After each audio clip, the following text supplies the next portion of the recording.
네, 최고위원을 시작하겠습니다. 네, 안녕하십니까. 조국혁신당 대표 권한대행 김선민입니다. 미국 메이저리그 사무국이 야구 팬 2명에게 무기한 시설 출입 정지라는 단호한 조치를 내렸습니다. 뉴욕 양키스 팬인 이 두 사람은 지난해 10월 월드시리즈 4차전 때 상대팀 LA 다저스 선수가 잡은 공을 빼앗아 경기를 방해했습니다. 뉴욕 양키스 팀이나 팬들은 영구 추방된 두 팬을 옹호하지도 그리고 메이저리그 사무국을 비난하지도 않았습니다. 일벌백계로 스포츠 정신을 고양하고 팬도 경각심을 가져야 한다는 점에 수긍했습니다. 스포츠에서도 시시비비는 양보할 수 없는 원칙입니다. 지금 우리는 어떻습니까? 위헌적인 비상계엄을 선포해 국헌을 문란케 한 자들이 잘못을 인정하기는커녕 적반하장으로 굽니다. 이들을 배출한 곳과 그 팬들은 내란을 옹호합니다. 옳고 그름의 일을 정파와 진영 다툼으로 치환하려고 합니다. 스포츠에 심판과 협회가 있다면 정치에는 국민이 있습니다. 국민이 위헌 위법적 일을 하는 자들 그리고 이들을 옹호하는 자들에게 영구 퇴출이라는 강한 처벌을 내리셔야 합니다. 우선 윤석열입니다. 이자는 12월 3일 이후 일을 하나도 하지 않으면서 매달 2천만 원 넘는 봉급을 받습니다. 올해 들어 월급은 3% 올랐답니다. 기가 막힙니다. 또 내란 수개소구를 방어하는 경호처 간부들, 자신에게 주어진 권한대행 업무를 입맛대로 취사 선택함으로써 내란 세력을 돕는 최상목 부총리와 주변인들, 백골단을 이끌고 국회에 들어와 국민을 기겁하게 만든 여당 의원, 윤석열을 결사옹위하는 여당 의원들, 내란을 부추겨 돈벌이와 세몰이를 하는 극우 인사들, 이들은 영구 추방된 메이저리그 팬들처럼 내란범과 부역자로 역사에 기록해 영구 퇴출해야 합니다. 일벌백계와 시시비비가 절실한 곳은 대한민국입니다. 지금 국민이 느끼는 경기는 IMF 사태 때보다 심각합니다. 지난해 1월부터 11월까지 소매 판매액 지수는 지난해 같은 기간보다 2.1% 줄었습니다. 21년 만에 최악의 감소폭입니다. 내란이 벌어진 지난 12월 그 이후 올 1월에는 더 심각했을 것으로 추정합니다. 지난해 12월 한 달 동안 원화 가치는 5% 이상 떨어졌습니다. 전쟁 중인 러시아 루블화에 이어 주요 통화 중 가장 약세를 보이고 있습니다. 환율이 고공행진을 하면서 물가 안정에도 비상등이 들어왔습니다. 정부는 국가 신인도를 유지하고 민생을 회복하겠다고 한답니다. 말만 한다고 그게 되겠습니까? 조국혁신당은 내란 회복 지원금 지급을 제안했습니다. 지금이 적기입니다. 경기를 살리고 민생을 회복할 마중물이 될 것입니다. 재정 건전성 운운하지 마십시오. 지금 같은 때 돈을 풀기 위해 재정 건전성을 유지해 온 것이 아닙니까? 명칭은 무엇이든 좋습니다. 여야정이 이 문제를 제1현안으로 논의할 것을 촉구합니다. 감사합니다. 네, 황운하 원내대표입니다. 국민의힘이 야6당이 공동 발의한 윤석열 내란 특검법은 반대하고 자신들에게 유리한 특검법을 내보겠다고 합니다. 권영세 비대위원장이 수사 범위를 계엄 직후 6시간 만으로 한정하고 외환 유치 혐의는 삭제하는 내용으로 뜻을 굳혔다는 보도도 나왔습니다. 국민의힘이 특검안을 만든다면 이것은 피의자가 수사 대상도 정하고 수사 범위도 정하는 그런 황당한 꼴이 된다는 사실을 국민의힘만 모르는 모양입니다. 국민의힘이 내란 특검법을 만드는 것은 윤석열이 자신과 김건희를 수사 대상으로 하는 특검법을 거부한 논리와 다를 바 없습니다. 특별히 권영세 위원장은 내란 특검에서 내란 모의 기간 그리고 외환 유치 행위를 제외하려고 해서는 안 됩니다. 권 위원장은 국회로 복귀한 작년 6월 달에 대북 확성기 방송, 전광판, 전단 살포를 허용하는 남북관계 발전법 개정안을 1호 법안으로 제출한 당사자입니다.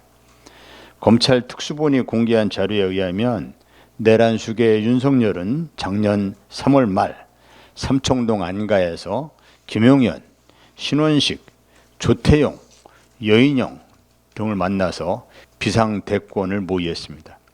이후 5월과 6월 김용현, 여인영 등에게 계엄 필요성을 거듭 강조한 사람입니다. 내란 모의자들의 면면을 살펴보면 이들이 북한의 도발을 유도해서 계엄 명분을 만들려고 했다는 사실을 짐작하게 합니다. 권영세 위원장의 대북 확성기 방송, 전단 살포 허용 법안은 바로 이 시기에 발의한 것입니다. 국민의힘 의원 여러분께도 충고합니다. 대통령의 내란, 친위 쿠데타에 대한 수사를 이번만 넘기면 될 것이라는 착각을 버리십시오. 헌정 질서 파괴 행위는 특례법에 따라 공소시효가 없습니다. 귀하들은 정권 교체를 막을 수도 없고 정권이 바뀌면 내란 행위의 진상 규명, 책임자 처벌, 재발 방지를 위한 특별법이 제정될 겁니다. 지금 내란의 완전한 종결을 방해하는 행위 또한 특별법의 조사와 처벌 대상이 될 겁니다. 지금 국민의힘 의원 여러분이 자신을 위해서 해야 할 일은 내란의 종결에 나도 기여했다는 사실을 증거에 남기는 것뿐입니다. 그러니 여당의 특검법, 야당의 특검법에 찬성하십시오. 기명 투표에서 이름을 남기는 것만이 내란 종결에 그나마 기여한 사람으로 남는 유일한 길입니다. 이상입니다. 국민 여러분, 부정투표 걱정 말고 사전투표하십시오. 저도 사전투표하겠습니다. 윤석열이 지난 대선 때 한 말입니다. 그리고 국민의힘 홈페이지에는 선거 조작은 불가능하기 때문에 사전투표를 많이 해야 한다고 독려하는 웹자보를 올렸습니다. 그런 투표의 결과로 국민의힘은 최근 3년간의 선거에서 2번을 이기고 1번을 졌습니다. 그런데도 자신들이 진 선거만이 부정선거였다며 내란을 획책한 윤석열과 국민의힘, 그리고 그것을 돈벌이로 이용하는 극우 유튜버들이 세상을 혼란에 빠뜨리고 있습니다. 선관위 서버와 사전투표함을 조작한다는 주장은 유튜브를 타고 그럴듯하게 퍼지고 있습니다. 투표가 끝나자마자 24시간 CCTV가 가동되는 곳에 보관하는데 그곳에 누구도 모르게 들어가 봉인지를 뜯은 후 일주일 후의 미래에 있을 본투표의 득표수를 미리 알아내서 일부분만 야당표로 바꾸는 작업을 전국 254개 지역에서 했다는 주장이 내란의 근거가 되었습니다. 이런 주장이 여과 없이 퍼지는 것에는 구글 코리아의 잘못도 큽니다. 명백한 거짓 주장을 용인하고 있습니다. 일본 대사관 앞 수교 집회를 방해하고 위안부 할머니들을 매춘부라고 모욕하는 영상도 보았습니다. 국제적으로 인정된 일본군 성노예를 부정하고 혐오를 조장하는 컨텐츠를 왜 허용합니까? 구글 코리아 자체 규정이 있지 않습니까? 구글의 창립 모토가 Don't be evil 아니었습니까? 최근 개봉한 영화 11월을 보면 이런 극우적 사고에 의한 분열이 어떤 결과를 가져올지 예상할 수 있습니다. 혐오를 돈벌이에 이용하는 자들을 용인함으로써 극우적 사고의 확산에 기여하는 일은 없어야 합니다. 분열과 내란을 조장하는 극우적 혐오 콘텐츠에 대한 구글 코리아의 보다 엄격한 규정 적용을 촉구합니다. 역사적으로 보면 극우적 사고는 세계대전을 가져왔습니다. 그렇게 극우정당이 되어가는 국민의힘을 우려합니다. 지금 같아서는 정광훈이 국민의힘 당대표가 되어도 이상하지 않을 것 같습니다. 그런데 극우는 뻔뻔하기 때문에 정권을 잡으면 사회의 가치관이 무너집니다.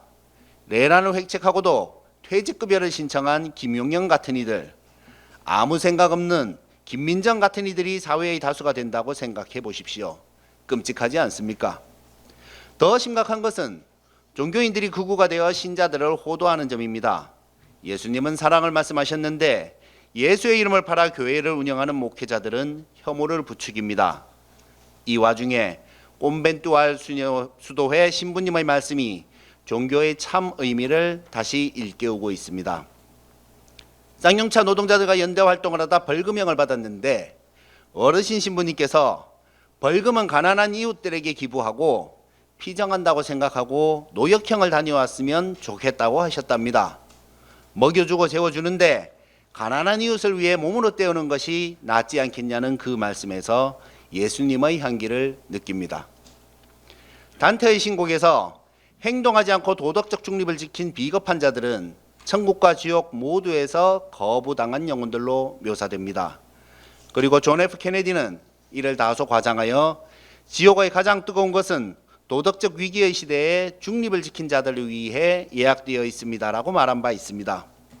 우리 조국혁신당은 5월 30일 기자회견에서 국회에서 싸움 좀 그만하라고 하십니다. 저희는 싸우겠습니다. 단 오로지 국민을 위해 싸우겠습니다.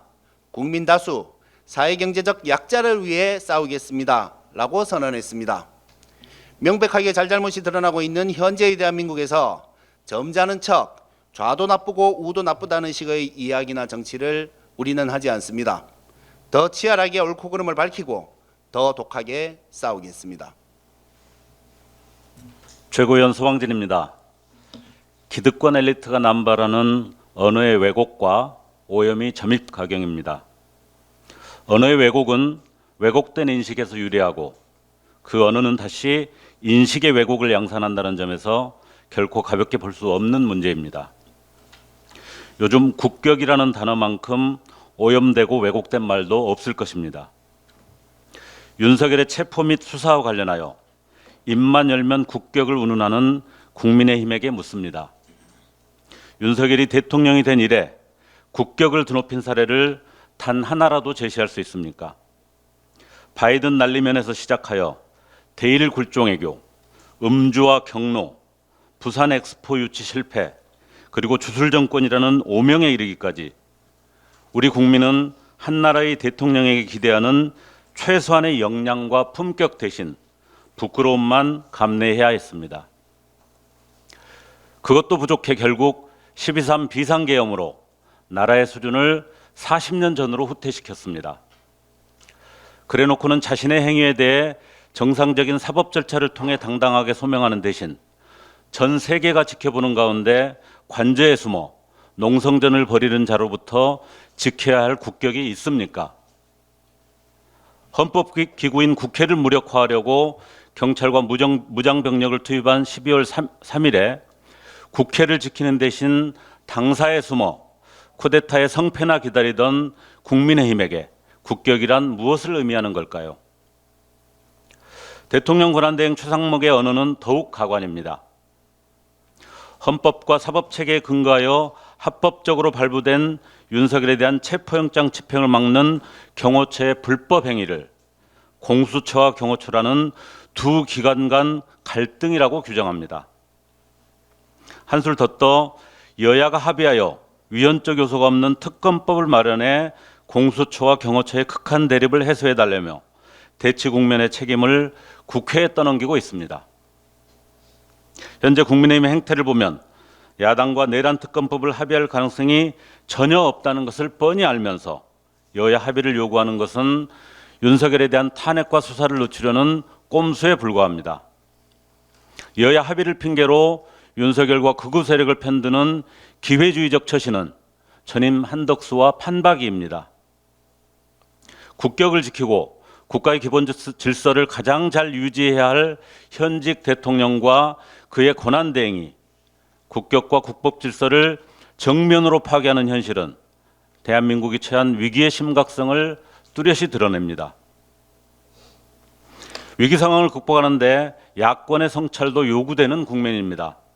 각종 여론조사에서 윤석열의 탄핵을 반대하는 여론이 높아지고 내란을 옹호하는 국민의힘의 지지도가 가파르게 상승합니다. 민주당을 포함한 야권에게 주어진 질문입니다. 탄핵 절차의 진행과 내란범에 대한 체포 및 수사는 신속하고 흔들림 없이 추진돼야 합니다. 그러나 절제 없는 힘의 과시에 대한 우려나 국민에게 한 약속을 정치적 이유로 쉽게 뒤집는 행태에 대한 우려에 대해 진지하게 받아들이고 믿음을 줄 수 있어야 합니다. 무엇보다 검찰개혁 등 권력기관 개혁, 민생을 살리는 경제개혁, 그리고 정치적 다양성과 연합을 가능하게 하는 정치개혁에 대해 그동안 제시한 약속을 쉽게 뒤집지 않을 것이라는 신뢰를 확립해야 합니다. 첫 단추로서 모든 야당과 시민사회 그리고 빛의 광장의 국민이 함께 토론하고 수기하는 대한민국 대개혁의 광장을 열 것을 제안합니다. 민주당에 크게 주어지는 박수와 응원을 독점과 독주가 아닌 연대와 혁신의 에너지로 응답해야 합니다. 감사합니다. 헌법 제7조에는 공무원은 국민 전체에 대한 봉사자이고 국민에 대해 책임을 진다라고 규정되어 있습니다. 그 헌법 조항 관련해서 너무 비교가 되는 두 공무원이 있어 말씀드릴까 합니다. 한 사람은 12.3 사태의 주동자로 계엄 사태가 벌어진 지 약 일주일 후 퇴직급여를 신청한 인물입니다. 그는 형벌사항 등을 기재하는 항목에 없음으로 기재했고 퇴직 사유 또한 파면이나 해임이 아닌 일반 퇴직으로 기재했습니다. 그 사람은 바로 김용현 전 국방부 장관입니다. 난리 쳐놓고 그 사이에 혼자 살 궁리를 한 것입니다. 기가 막힙니다. 다른 한 사람은 제주항공 참사 때 시신 수습을 담당했던 소방관입니다. 소방관 경력 30년 동안 한 번도 경험해보지 못한 참혹한 재난 현장이다. 시신 훼손이 너무 심했다. 그때의 기억과 충격이 떠올라 힘들지만 유가족들을 생각하면 힘들다는 얘기조차 꺼낼 수가 없었다. 그러나 도움이 필요하다면 또 달려가겠다라고 말하는 분들입니다. 두 공무원의 태도와 인식이 너무 비교되지 않습니까? 문제는 김용현뿐만 아니라 윤 정부 2년 반 동안에 고위공직자들 대다수가 비슷하다는 겁니다. 그 누구보다도 더 큰 봉사심과 책임감으로 일을 했어야 할 사람들이 그저 윤석열 예스맨으로 복지부동했습니다. 윤석열에게 지금 당신 잘못하고 있다라고 직언한 사람이 단 한 사람도 없었던 것입니다. 김성훈 경호차장, 이광우 경호본부장 정신 차리시길 바랍니다. 지금 당신들이 충성해야 할 사람은 윤석열, 김건희가 아니라 국민들입니다. 경호처의 직원 여러분, 무엇이 국민을 위한 길인지 잘 선택하시기 바랍니다. 내란 속에 윤석열을 체포하러 들어갈 때 홍해가 갈라지듯 길을 열어주시길 바랍니다. 계엄 당일 군인들이 보여주었던 정의로운 태엽의 경호처 버전을 기대해 보겠습니다. 곧 설 명절이 다가옵니다. 물가가 너무 올랐습니다. 설 차례상 비용이 역대 최고 수준이라는 기사가 돕니다. 또한 국민들은 이번 설 명절을 과연 제대로 보낼 수 있을까? 또 무슨 일이 일어나지 않을까 불안해하고 있습니다. 최상목 권한대행은 지금 어디서 뭐하고 있는지 모르겠습니다. 무책임하게 아무것도 결정하지 못하고 비겁하게 이곳저곳 눈치만 보고 있지 말고 조국혁신당이 제안한 내란 회복 지원금이라도 수용하시길 바랍니다. 국민 여러분, 2년 반 전으로 돌아가 검찰총장 윤석열을 한번 생각해 보십시오. 그는 잔인하게 한 가족을 도륙했던 특수부 수사기법으로 기세를 몰아서 대통령까지 되었던 사람입니다. 그런 방식으로 성공 가도를 달려온 탓인지 이번 탄핵도 결국 자기 방식으로 치고 나가 버티면 될 줄 아나 봅니다. 그에게는 헌법도 정의도 윤리도 부끄러움도 없습니다. 그저 수단과 방법을 안 가리고 자기 살 길만 찾고 있습니다. 이런 무도한 자 때문에 우리 대한민국이 망가져야 되겠습니까? 경제는 어렵고 사회적 신뢰는 무너졌습니다. 모두가 날이 서 있고 예민해지는 시국입니다. 선량한 국민들이 다들 화병으로 드러눕기 전에 이 나라가 더 거덜나기 전에 내란 속의 윤석열은 하루빨리 정리해야 되지 않겠습니까? 이상입니다. 국민의힘과 내란숙의 윤석열 공범들은 대통령에 대한 체포가 국격을 떨어뜨린다고 이야기합니다. 하지만 프랑스의 국격은 앙시앙 레짐을 무너뜨리고 루이 16세와 마리 앙뚜아네트의 목을 쳤기 때문에 올라갔으며 2차 대전 이후 나치 협력자들을 끝까지 처벌했기 때문에 올라갔습니다. 대한민국의 국격은 내란숙의 윤석열을 체포 파면하고 그 공범들을 엄정하게 단죄했을 때 비로소 올라간다는 점을 다시 한번 명확히 합니다. 네, 마치겠습니다.